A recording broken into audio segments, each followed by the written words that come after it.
Hello everyone, in this video we will be making color shifting watercolors. Yes, the paints that do change color. If you clicked on this video, you might be wondering, is this for real? Well, it is. Well, let's start by seeing the ingredients you need for making color shifting watercolors. First of all, you need a watercolor binder. You also need measuring spoons and a palette knife to mix the paints and a dough cutter. This one is optional. Essential oils, here I'm using clove oil and also occasion honey.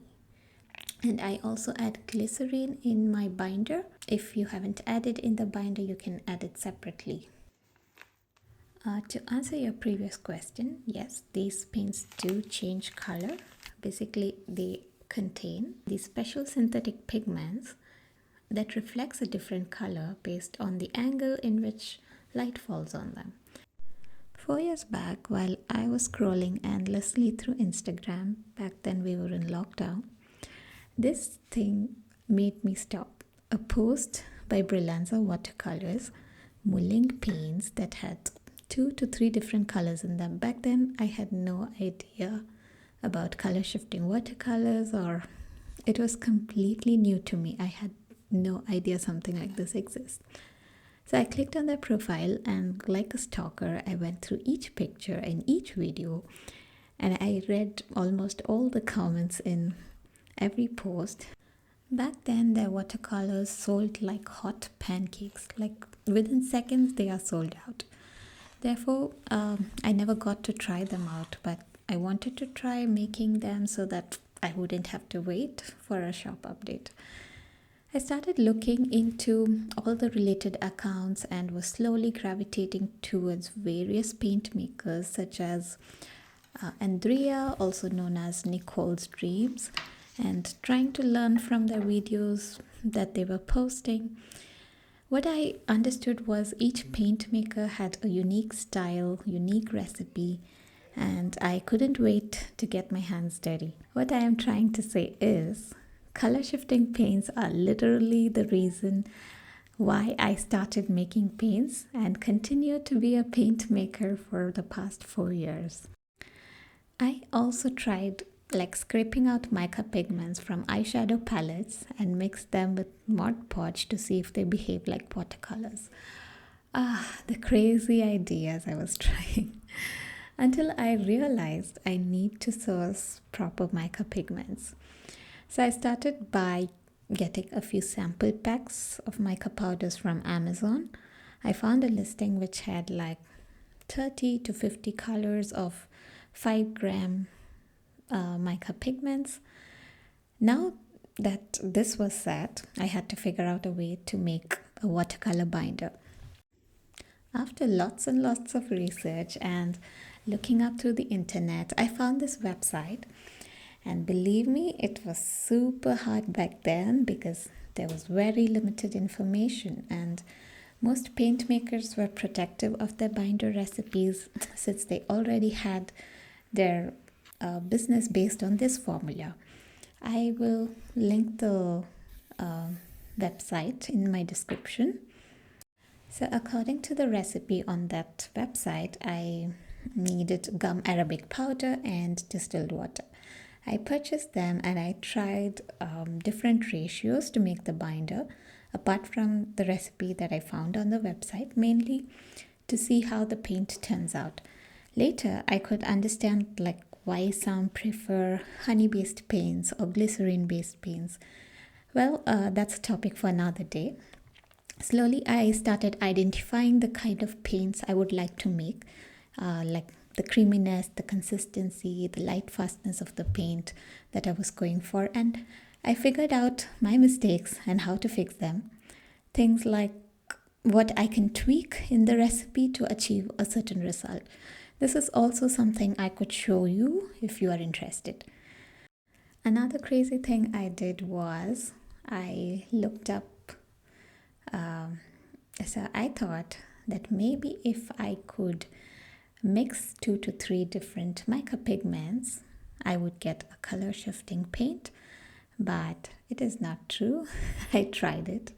I mixed them and it turned out to be a completely new color. Yeah, color theory. So yeah, you really need chameleon pigments. You have to look for that if you want to make color shifting paints. When I first bought these pigments, I was super nervous to try making paints with them. I had by then made a lot of metallic watercolors with mica pigments, but when I first started with chameleon paints, it was nerve-wracking for me because these pigments are pretty expensive, and to actually spend a lot to just experiment at first, it was but yes, I am really glad I did. There were a lot of mistakes I made in the beginning with the binder to pigment ratios. I always ended up adding too much binder, which made the paints pretty hard, and it was hard to reactivate them. I still have those paints that I made for the first time, the chameleon pigments, the color shifting paints. And now to see how far I have come, it's really impressive.